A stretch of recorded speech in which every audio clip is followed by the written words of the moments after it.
beloved Boss Mike Cervera. Mga kababayan, nako, eto na mga bayaran, no? Pasok! Budol ang ilan. Mga kababayan, eto na, ha? Yung mga nag-rally na binayaran ni Sara, eto na sila. Nagrereklamo sapagkat daw kulang yung pinangako. Ang pangakong 500 naging 200. Kung sa pangakong 500 hindi nagrereklamo yung mga nandito, bakit reklamo kayo ng reklamo sa 20 pesos na bigas? Ilang beses ko na bang pinaliwanag na kung ano meron dyan? Anak ng tinapa. O eto, magreklamo kayo. Kasi yung mga kasama nyo, na hinakot nyo, eto nakarating na. Dito sa Channel 5. O, pasok. Eto na, reklamo. Eto. Inilabas ng PNP ang umunoy video ng paghahakot sa Duterte supporters para raw magtipon sa EDSA. Oh, narinig nyo. Inilabas na ang video ng mga hinakot ng mga bayarang supporter ni Sara Duterte. At doon nga po, ang nangyari, yung pangakong 500 ay naging 200. Yung 200 kinupitan pa ng organizer. Imbis na 200, 150 na lang ang inuwi nung pobreng nag-rally sa EDSA nung nakaraan. Mga kababayan? Ganyan kinakawawa netong si Sara Duterte, etong mga pobreng nahahakot nila. Ginutom, nalipasan ng gutom, nauhaw, nako, pag minalas-malas, na heat stroke, patay. Di ba? Eto na. Ano ang reklamo? Bayarang supporter ng mga Duterte para ipagtanggol si Sarang Baliw. Pasok. Pinangakuan daw ng bayad ang mga sasali pero tila nabudol ang ilan. Nasa frontline ng balitang yan, si JC Cosico. Naghanap pa kayo ng mambubudol. Etong si Sara pala may gawa nun. Nabudol. O ayan, binudol kayo tuloy. Kawawa naman mga kababayan, ano? Biruin mo, tawag sila ng tawag kay Pangulong Bongbong Marcos ng nabudol. Tapos ang ending, sila pala yung mabubudol. Ang sama neto mga kababayan, alam nyo, etong mga nag-rally na to, nabudol kami! Nabudol kami! Ang sigaw naman ng mga kasama natin sa bandang itaas na nagbibideo sa kanila, bubudulin pa lang kayo! Bubudulin pa lang kayo! Ayun, nagkatotoo. Binudol nga sila. Eto na. Humantong na nga sa media.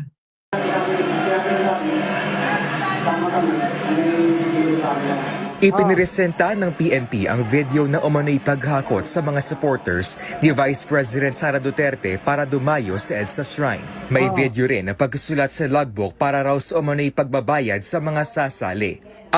Mga kababayan ko, nakakahiya ito. Sabi ko nga kanina, ilang rally na ba to? Pwede bang Kasi sa dami, hindi ko na matandaan kung ilan. Paki-comment naman mga kababayan. Ilang rally na ng mga DDS na taga-suporta ni Sara itong nangyaring people power. Paki-comment naman Dali na habang kukuha ko ng iinumin ko. Kalma. Baby, kalma. Huwag mo naman akong bigyan ng dahilan para tabihan ka. Ilan? Walang nakakaalam. Anak ng tinapa na yan, hindi nila alam kung ilan na sa dami. Kita mo, Sara, sa dami, hindi na nila matandaan. Basta alam ko, hindi ko na mabilang sa daliri ko. Yung mga taga Cebu, balita ko, nalilito kayo. Mga taga Cebu, huwag kayong malito. Nabobola lang kayo ng pinapanood nyo. Mga taga Cebu, tandaan nyo. Manood kayo sa mga tulad ko para hindi kayo nabubudol tulad ng mga dumalo. Oh, tuloy. Yun sa PNP, may impormasyon silang pinangakuan daw na bibigyan ng 500 piso ang kada tao. Pero 200 pesos lang ang ibinigay sa bawat isa sa kanila. Nako, 200 pesos, 500 pangako, 200 pesos, wala. Ha? Tuloy. Yung iba po doon, allegedly, again, let me reiterate, allegedly, were transported from their barangays papunta po doon sa lugar. Pinangakuan daw po na babayaran po sila at pakakainin po. In fact, yung iba Narinig ninyo? Pakakainin. Kaya nga ba, eto, tumutugma kay General, oh. Shoutout po sa inyo lahat, ha. Medyo tipid-tipid lang tayo, ha. Abay, tumutugma naman sa sinasabi ni, mga boss, Mami Pierre, oo. Tumutugma naman, di ba? Yung sinasabi ni General, itong spokes ng PNP, na ito, yung pinalabas natin nung nakaraan, na nagrereklamo, yung mga nagrarally. Oh, pasok. Sisigaw ng ganyan. Parating ang pagkain. Please tayo ng konti. Sige, Oh, kita nyo? Tugma, di ba? Kumakot talaga ng mga tao. Tapos gugutumin lang nila. Tandaan nyo, pag kayo nagpunta, pag kayo nagutom, sigurado ko! Tandaan nyo ito sasabihin ko. Mga kababayan, na gustong sumama sa pagtitipon para mag-rally ng panalangin, ha? Mag-alay ng panalangin. Oo. Pag kayo sumama, sisiguraduhin ko. Hindi kayo mauuhaw. At hindi rin kayo magugutom. Kung magdadala kayo ng sarili nyong tubig at pagkain. Kaya, pakiusap ko mga kababayan, magdala kayo ng sarili nyong tubig. Oo, yung ganito kalaki. Tapos magdala rin na rin kayo ng pagkain. Hanggat maaari, idamay nyo na rin yung katabi.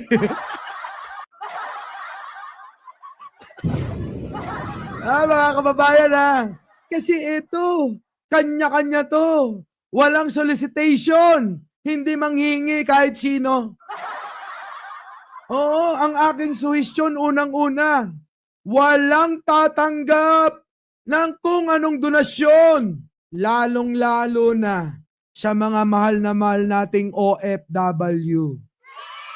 Ha? Di ba? Kaya dito mga kababayan, abay, iba yung ginawa nila. Tignan nyo naman. Huwag po kayong magsisisigaw ng ganyan. Parating ang pagkain. Please tayo ng konti. Sige, papabayaan.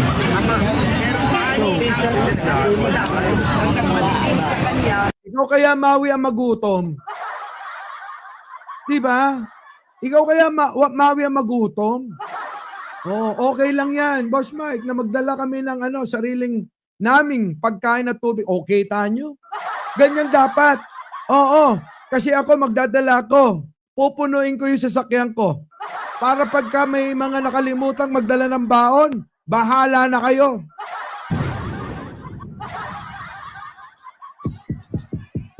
Oh, kalma. Baby, kalma. Huwag mo naman akong bigyan ng dahilan para tapihan ka. Jocelyn, sino nanghihingi sa inyo? Pagka yan, pro-government, tandaan mo, ito sasabihin ko, murahin mo. Sabihin mo agad, inang-ina mo. Sabi ni Mike Cervera, hindi daw hihingi sa aming OFW. Ganon, inang-inang mga yan. Lagi na lang ginagatasan. OFW, nagtatrabaho para sa pamilya. Hindi para sa mga vlogger na nanguuto sa inyo.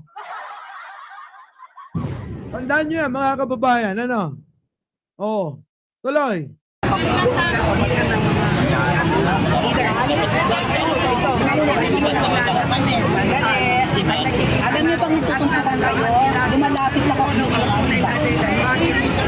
lang kasi mapuntahin nyo dyan para mabigyan kayo.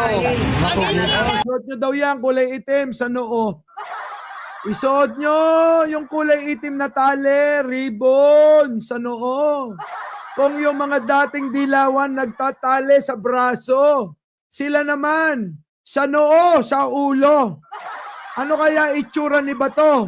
Pag nakita nyo, may ribbon sa ulo. Ha? Pwede nang buksan siguro. Tapos silipin natin, tanggalin ang ribbon. Tignan, buksan ang ulo ni Bato. Bato, bakit walang laman ang ulo mo?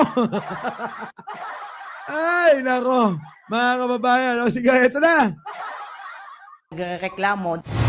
Ayon sa PNP, umabot sa 100 Duterte supporter ang dumayo sa EDSA Shrine ngayong 100 kasama yung mga vlogger na 500.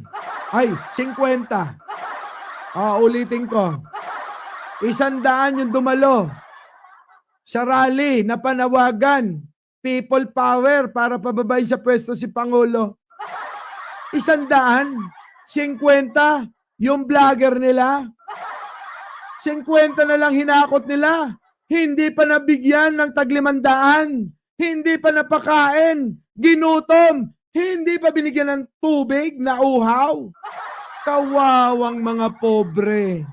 Binudol ni Sara Duterte. Oh, kalma. Baby, kalma. Huwag mo naman akong bigyan ng dahilan para tapihan ka. Okay ba mga kababayan? Maliwanag naman. Yung mga DDS, mas marami pa dyan ng mga vlogger.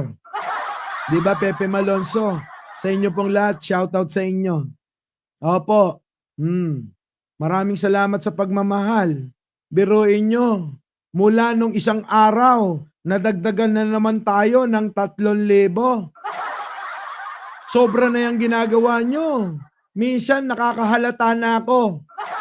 Hindi ko ba alam kung natatalanuhan kayo o nagwagwapuhan lang kayo? Pero isa lang ang sabi ni Jen Angeles. Wala sa dalawa dahil wala naman daw ang totoo. So ang tanong ko uli, natutuwa lang daw kayo. Ang sakit naman nun. Visit. Oh, kalma. Baby, kalma. Huwag mo naman akong bigyan ng dahilan para tapihan ka. Sabi ko sa kanya mga kababayan, bakit ka akong bilis? 3,000, 2 araw na dagdag sa subscriber ko. Samantalang yung ibang nanawagan, pabagsakin yung channel na to. Abay, tanong ko lang, ilan na nadagdag sa inyo?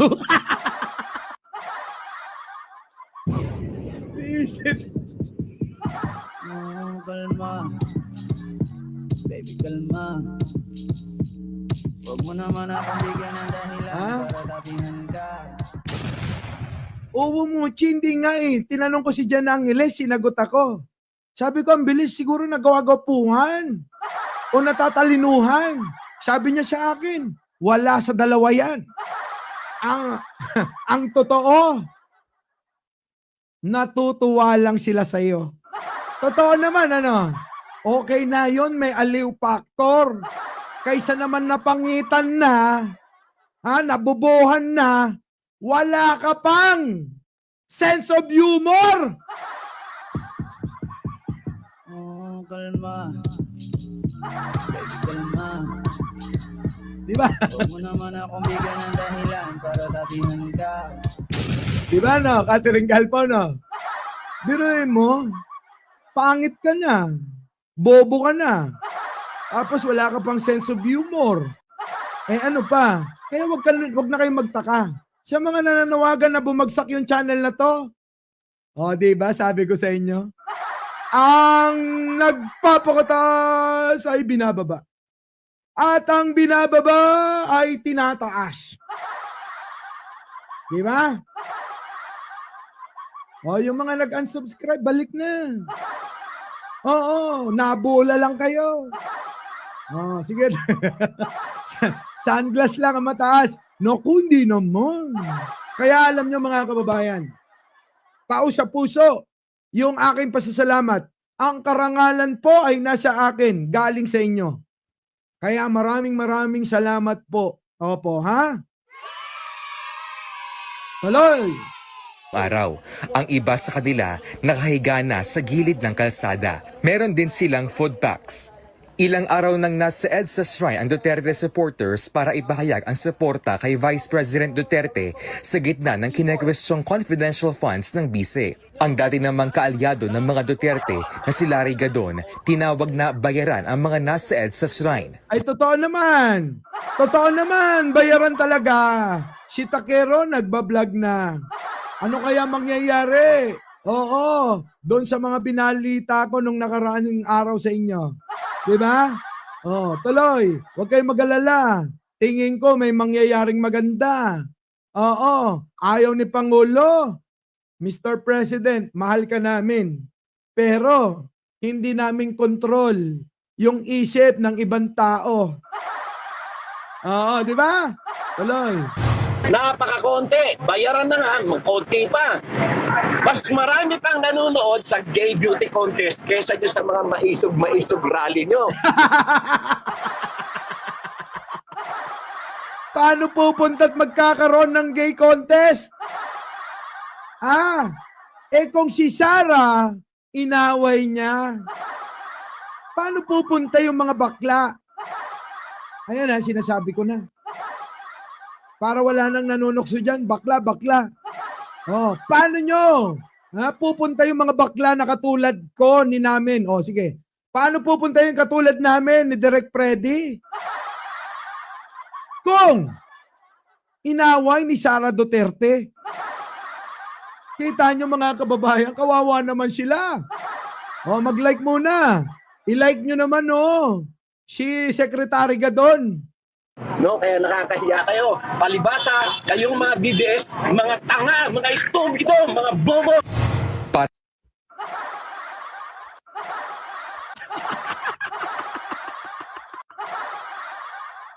Grabe si Gadon. Na-miss ko yon. Oo, ha? Na-miss nyo rin ba yon? Si Gadon. Di ba? Nakakamiss siya.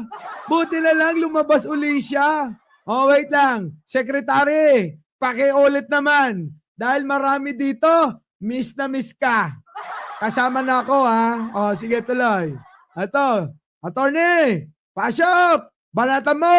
Pa, mas marami pang nanonood sa gay beauty contest kesa dyan sa mga maisog rally nyo. No, kaya nakakahiya kayo. Palibasa, kayong mga DDS, mga tanga, mga istubido, mga bobo. Para naman sa kritiko ng mga Duterte, Wait! Una si Gadon. Kalma. Huwag mo naman akong bigyan ng Ay! dahilan para tabihan ka. May DDS ba dyan? Grabe si Gadon sa inyo. Ay naku, hindi ko na kailangan magmura sa inyo. Kay Gadon pa lang. Oo, kotang-kota na kayo. Putik na yan. Grabe. Ano? Kota na, ha? So, hindi ko na kailangan na magmura. Oh. Ayan, ha? I love you na lang. Panghimas-mas na lang sa inyo yan. Pero si Gadon, gusto kong ulitin, ha? Kaya yung mga DDS, makinig kayo, ha? Wait lang. Oh, eto na. Kita nyo naman. Oh, nakikita nyo to? Palamura yan. Oh, Vice Presidenteng Palamura. Oo, pero ito, sadya na talaga sa kanya yan. Pero, tandaan nyo, isa ito, sa matalino na ating mga nakasama. Tuloy! namang kaalyado ng mga Duterte na si Larry Gadon, tinawag na bayaran ang mga nasa EDSA Shrine. Napakakonti. Bayaran na nga, konti pa. Mas marami pang nanonood sa gay beauty contest kesa dyan sa mga maisog rally nyo. No, kaya nakakahiya kayo. Palibasa, kayong mga DDS, mga tanga, mga istubido, mga bobo. Para naman sa kritiko ng mga Duterte At tanga, mga stupido, mga bobo! Sabi ni Gadon, hindi ako. Ha? Mga tanga, mga stupido, mga bobo! Sabi ni Gadon, hindi ako. Oh, wag kayong magagalit sa akin, oh. Ha? Oh. Putik na. Na-miss ko talaga si Gadon. Oh, eto naman. Oh, seryoso. Seryoso na mga kababayan. Bakit? Si Trillanes to. Alam nyo naman, pag si Trillanes, iba din. Kumanato. Kaya Mr. President, yung sinasabing bata mo, baka sabihin na naman nila, totoo. Kay Pangulong Bongbong Marcos, ano sabi? Huwag niyong itutuloy ang impeachment laban sa Vice Presidente. Ituloy natin ang pagsisilbi sa ating bayan. O, di ba? Ganon kabait si Pangulong Bongbong. Pero si Sara Duterte, kita nyo naman, pagbantaan, murahin, lahat na. Oo, pinakyaw na ni Sara para ibato kay Pangulo. Pero si Pangulo, ano sabi? Huwag niyong itutuloy ang impeachment. Di ba? Sani, Mayor, pasok! na si dating Senador Antonio Trillanes hindi dapat maliitin ang pagtitipon sa EDSA. Huwag natin maliitin kasi any political crisis na mangyari, pwedeng i-take advantage yan. Ayan Parang kampi pa sa inyo si Senator Trillanes Pero Senator, wala namang tumagal. Biruin mo, alas 11 pa lang. Yung isang vlogger na lang ang natira doon at nagbablog. Pinapakita pa na Eto na po mga kababayan. Opo, ako na lang po ang natitira dito sa people power ng mga uto-uto. Kaya mga kababayan, ito'y nagpapakita na malakas tayo. Hanggang sa kahuli-hulihan, nakatayo tayo rito kahit mag-isa ko. Sabi, anak na... Yung mga kasama niya, napagod, nagutom, nauhaw, umuwi. Di ba? Pero tama naman. Tama naman si Senator Mayor Trillanes. Huwag natin balawalain yan. Bakit? Hanggat nandiyan si Sara Duterte, tandaan nyo, hindi titigil yan. Kung si Pangulong Bongbong Marcos walang ibang iniisip kung hindi yung kapakanan nating mga Pilipino. Kasama na si Sara Duterte. Si Sara, Diyos ko, ang ikakagulo kahihiyan nating mga Pilipino, ang kanyang ginagawa at patuloy na nakikita ng buong mundo. Di ba? So ngayon mga kababayan, eto na. Puntahan naman natin to. Grabe to. Patong na reklamo si Vice President Sara Duterte. Pakinggan nyo maigi to, mga kababayan Pakinggan nyo maigi. Sige ito. Pakinggan nyo Sinampahan ng patong na reklamo si Vice President Sara Duterte. Bukod pa yan sa disbarment complaint at sa nilulutong impeachment. Narinig nyo? Narinig nyo ba? Mga kababayan, narinig ninyo? BMB mga BMB, lahat po kayo, shoutout. Tipid-tipid lang tayo. Diba, Ate Gina? Kasi yung boses ko, alam nyo na. Narinig nyo ba? Ulitin ko ulit. Pakinggan nyo maigi yung dulo. Sinampahan ng patong na reklamo si Vice President Sara Duterte. Bukod pa yan sa disbarment complaint at sa nilulutong impeachment. At sa nilulutong impeachment. So ngayon, sabi ng mga DDS sa page ko, mga kababayan, kalokohan daw yung impeachment na yan. Sabi ko naman, bobo ba kayo? Nakita nyo naman, pati mainstream media, binabalita yan. Nauna lang kami dyan. nahuli lang sila. Pero nakita nyo naman, binalita nila na meron talagang nilulutong impeachment laban sa kanya. Diba, Sara Tana? Ano ba yan? Ha, mga kababayan? Ano? O, tama. O, ilang araw ko na ba sinasabi sa inyo? Hindi pa lumalabas dito sa mga mainstream na meron talagang nilulutong impeachment laban kay Sara Duterte. O, pero yung mga DDS na tanga, ayaw nilang maniwala. Bahala na kayo. O, eto na. Bakit? Tuloy-tuloy na. Pasok! Sinampahan ng patong-patong na reklamo si Vice President Sara Duterte. Bukod pa yan sa disbarment complaint at sa nilulutong impeachment. Tila nagka-unity ang ilang kritiko at dating kaalyado ng mga Duterte na ang gusto na ngayon ay mapatalsik ang bise. Nako, kita nyo naman, dinig nyo naman. Yung mga kritiko na dating kaalyado ng mga Duterte. Ano ibig sabihin nun? Yung mga kritiko na dating kaalyado ng mga Duterte. Inulit ko na yan, baka hindi nyo pa magets yan. Yung mga kritiko na dating kaalyado ng mga Duterte. Oh. So bakit parang wala nang naiwan? Sara, baka naman meron kang nakikita na hindi namin nakikita. Meron kang naririnig na hindi namin naririnig. Baka naman pwede mong i-share yan. Hindi lang yung confidential fund. Ulit. Sara, meron ka bang nakikita na hindi namin nakikita? Meron ka bang naririnig na hindi namin naririnig?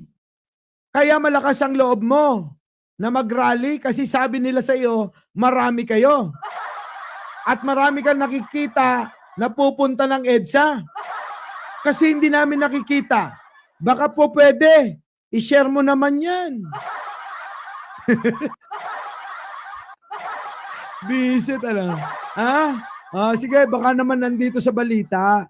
Ito na. Marami raw kasing red flag si VP Sara. Nasa frontline na balitang yan, Gio Robles. Oh. Sa video na ito na ipinalabas sa presko ng PNP, makikita si Vice President Sara Duterte na kinakausap ang police doctor na inatasang sumama sa paglipat sa ospital kay Attorney Zulaika Lopez noong Sabado. Maya-maya umeksena ang head ng Vice President Security na si Colonel Raymond Lachica. Itinulak. Nako, yun yung Lachica. Yung sip-sip kay Sara. Yung laging nababanggit na binibigay sa kanya yung kwarta. Alam niyo na yan, ha? Yung Lachica na Colonel, mga kababayan, yan yung laging nababanggit na binibigyan daw ng kwarta. Tuloy. At itinaboy niya ang pulis. Nako, yan o. Ang pulis doctor. Grabe, no? Tinulak nila. Wala silang pagrespeto. Kahit sa unipermadong tao. May tumatawag, sasagutin ko lang, oh. Hello? Apa? Nako, naka-live ako. Wait lang, tawag ka uli, ha. Naka-live ako. Oo, sige na. Tsaka na yan, milyon-milyon na yan. Hello? Wala na. Sige, tuloy. Na nasa video si Police Lieutenant Colonel Van Jason Nako, eto pala yun. Tinulak. Villamor. Nagsampa siya ng reklamong direct assault, disobedience to authority at grave coercion laban kay VP Sara, Colonel Lachica at ilan pang tauhan ng OVP. Nako, yan na mga kababayan. Sinasabi ko na. Mga kababayan. Talagang sandamakmak na. Bukod sa mga bakla na katulad namin ni Direk Freddy Valera, nagsampa na ba? Nagbabalak nung nakaraan na magsasampa ng kaso kay Sara Duterte. Pati bakla. At yung mga taga CIDG. At ito na naman, nadagdagan na naman mga kababayan. Yung police na tinulak ni Colonel Lachica na tuta ni Sara. Ayan, mga kababayan. namin inaasahan na magiging ganon ang kahihinatnan in the performance of our duties and then naging ganon pa. Nobody is above the law. Nobody is above the law. Totoo yan. Kahit sino ka pa. Kaya, kuya, mamang pulis, saludo kami sa iyo, ha. Dahil pinapatupad mo lang naman yung iyong tungkulin at yung nakaatang sa iyong balikat. Pero si Sara, kanyang tinapakan. Oh, kalma. Di ba, Ma'am Jo? Baby, kalma. Huwag mo naman akong bigyan ng dahilan para tabihan ka. Kita nyo, ito pala yung doktor na pulis, mga kababayan. Ha? Yung doktor na pulis to. Nako, Sara. Ha? Baka porke vice-presidente ka, pwede mo nang gawin lahat sa kanya. Kahit pakasama mo, yung Colonel La Chica. Kaya Colonel La Chica, pwede ba? Magpaliwanag ka na. Hinihintay ka na kasi tinuturo ka na nung babaeng na-ospital na isa. Di ba? Ito yung tinuturo nung babaeng na-ospital na isa. Kaya La Chica, magpaliwanag ka. Sara, samahan mo na. Para lang siya ganun, kompleto na. Ha? Tuloy. Meron paglabag kay ating kasampan ng kaso. Nauna nang naghain ng Sabina laban sa bise para makapagpaliwanag sa umano'y grave threats at posibleng paglabag niya sa anti-terror law. Nako, yan na nga, terorista. Anti-terror law, mga kababayan. Para dito, sa babaeng to, nasa na yon? Yan. Kaya sa ibang bansa, ang tawag sa kanya, terorista. Oo, mga kababayan, ang tawag ng mga taga-ibang bansa kay Sara Duterte, terorista. Ang bisi ng mga tanga, terorista. Makapagpaliwanag sa umano'y grave threats at posibleng paglabag niya sa anti-terror law. Nag-ugat yan sa pagbabanta ni VP Sara na kapag pinatay raw siya ay may nakausap na siyang papatay rin kina Pangulong Bongbong Marcos, First Lady Liza Araneta Marcos at House Speaker Martin Romualdez. Kita nyo kung paano kabobo talaga. Usap-usapan nga namin sa GC namin, ha. Tingnan nyo kung gaano kabobo si Sara. Nag-utos daw ng papatay sa mga papatay sa kanya. Kung meron kang uutusan at patay ka na, sa tingin mo, susunod pa yung inutusan mo, tanga? Nagets nyo ba?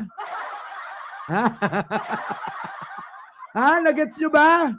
Biruin nyo, si Sara nag-utos.